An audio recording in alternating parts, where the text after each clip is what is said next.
It's about 3:30 p.m. Pacific time on Saturday, April 12th, and I want to talk about a national phone call from a couple of days ago with Ezra and Leah, the founders of Indivisible. Now, they have a weekly phone call every Thursday. Anybody can join. You just have to pre-register. It's at noon Pacific time. There's a little intro, a little recap of what Indivisible has done over the past week, and then there is a long period of Q&A from Indivisible members. And I try to cover some of the key points and what happens in those phone calls, and I didn't get around to covering it Thursday evening because right after the meeting I was hit with an absolutely brutal migraine and I was out of commission for like 18 hours. And then yesterday was just really busy. So it's only been 2 days. I know the pace of the media is so fast right now that it feels like April 10th was a long time ago, but everything in this call is going to be really important, not only to understand what Indivisible is doing, but what we all need to be doing next. And I think also there's a healthy measure of encouragement to take away from some of the things that were discussed in the phone call. So I'm going to break it down.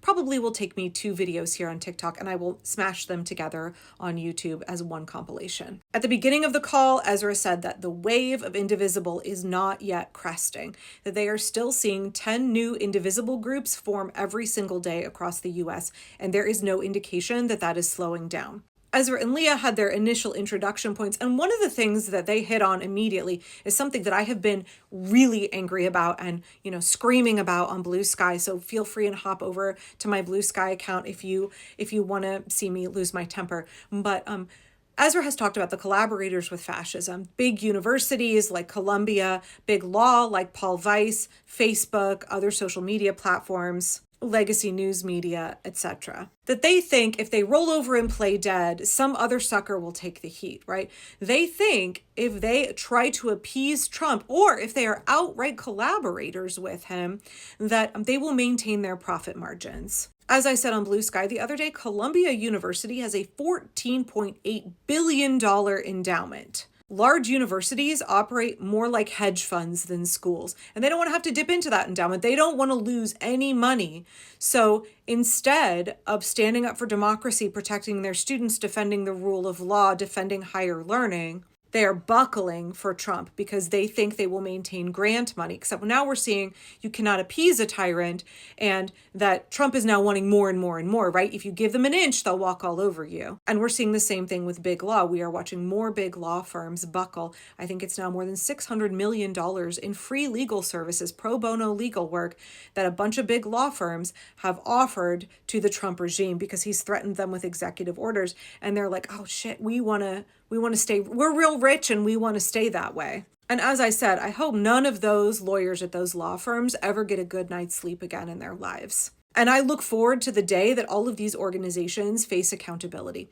They all assume that there will not be a post-Trump era, and they are very, very wrong in that assumption. They took a calculated risk off of a flawed premise that the American people are not weak and are not going to stand up. And one of the things that Ezra said was that April 5th, and this massive showing of multiple sources are saying 5.2 million people. That showed big universities. It showed big law. It showed the corporations like, wait a minute, maybe the people don't actually want that. Maybe Trump is not going to be around for very long. They thought they would have to appease Trump because they didn't think that they needed to fear the people. And April 5th showed them that the resistance is everywhere across the US. And Ezra hit the same point that I've been hitting, that these organizations need to understand that we will not stand for appeasement, that there will be accountability for collaborators. Ezra then asked, well, what exactly did we accomplish on April 5th when millions of us marched in the streets? There were 4 main takeaways, 4 main accomplishments. Number 1, it sent a message to MAGA and Trump and Musk. You all are weak and vulnerable. The people are not behind you. It sent a message to establishment Democrats like Chuck Schumer.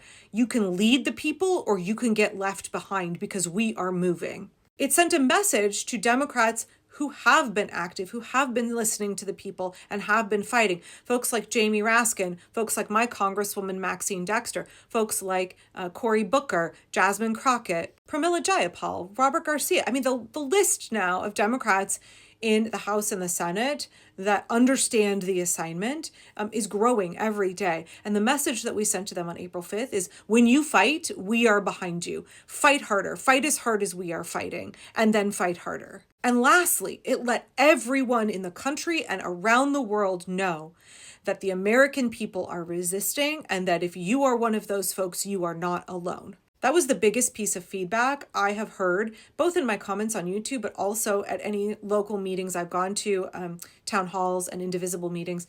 The overwhelming sentiment of like, I'm not alone. I'm not alone in this. There are millions of people standing up with me. And how that was absolutely the thing that people needed right now at this point in this fight.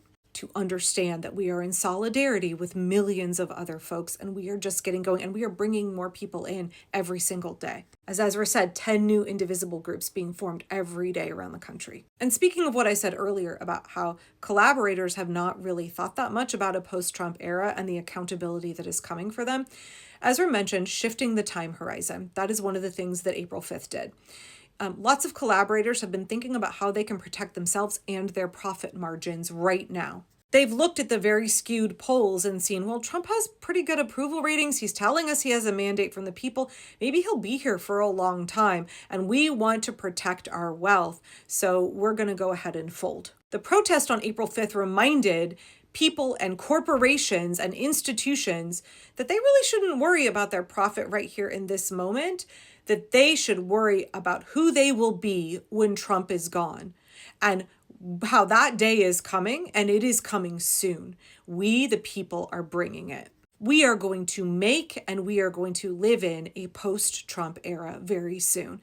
And the craven cowards who collaborated with Trump in order to enrich themselves or just to protect their profit margin will have to live in that reality with us. And they will have to face accountability for the things that they are doing right now. Who they will be and what they will face when democracy reasserts itself needs to be the question on the forefront of their minds, not how do I stay profitable under Trump today. One of the big takeaways from April 5th that I think everybody needs to understand is that institutions, corporations, and politicians are licking their finger and sticking it in the wind and trying to figure out which way the wind is blowing. And as Ezra said, we the people changed the weather on April 5th. The power and the importance of that cannot be understated. All of those big entities are having to do some major reassessing. And they're going to be scrambling in the coming weeks as they watch the resistance grow and grow. They're going to realize that they didn't actually hitch their wagon to a star, they hitched it to a flaming ball of dung that is careening toward the earth. April 5th was powerful because it revealed to the world, it revealed to corporations, to politicians, it revealed to every community that the resistance is everywhere, that we were always there, we are just visible now. The curtain has been pulled back, and there is no unseeing how strong and vibrant and energized and positive the resistance against fascism is. Okay, in the second part, I'm going to get to the Q&A, so come back.